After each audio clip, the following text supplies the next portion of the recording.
Thank you very much. Good afternoon, and I'm going to share with you the She Can tool. I'm going to share with the way NGO, an NGO had used it, and Sean will also share with us how a government institution had used it. So I'm talking about how are we deploying it with the informal public transport. So next. Oh, I thought somebody would be. Oh, it's here with me. So what do I do? Okay.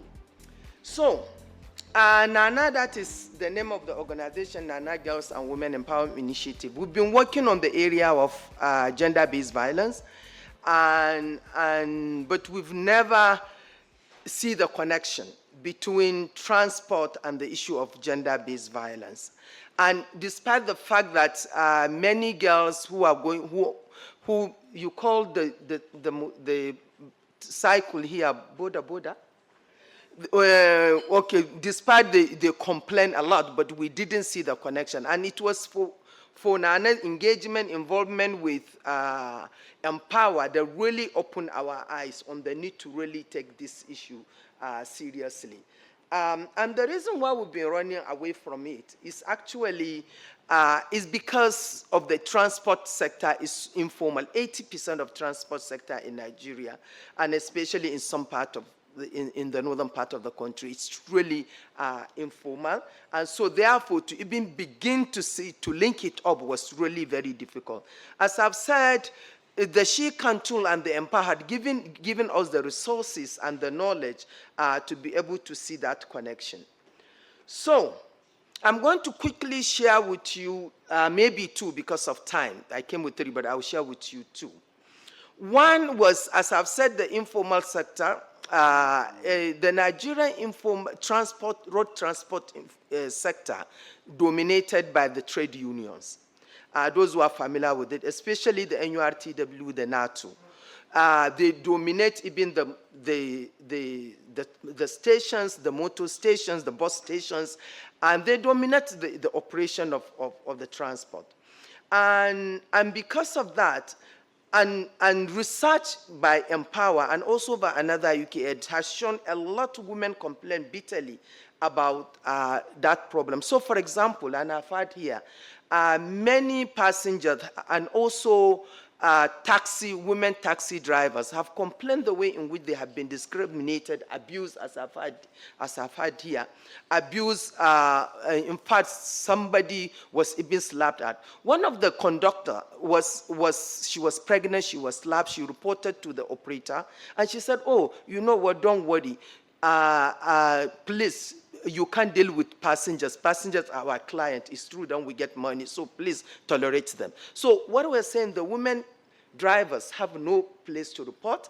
The same thing with the passengers, nowhere to report. So because of this, we, as a result of Empower, we felt the need, therefore, to engage with the union, the transport unions, to see how we can really engage with them, to see how we can really make transport women-friendly, and both for passengers as well as for the drivers.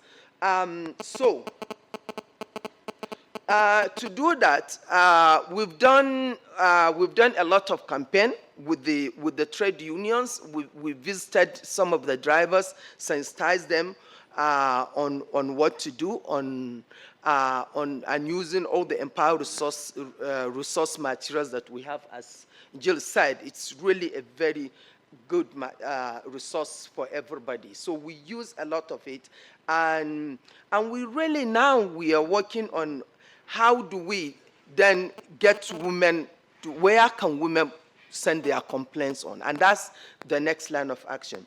But importantly is the way in which we're engaging with the union, and now they're beginning to set up. Now they have even what they call gender unit, and which is looking at all those complaints from women.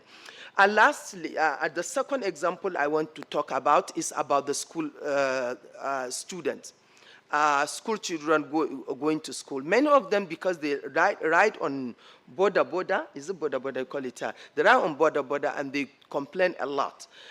So because of that, and parents also complain, now we're engaging with secondary schools, students, and really working with them to see how they can really identify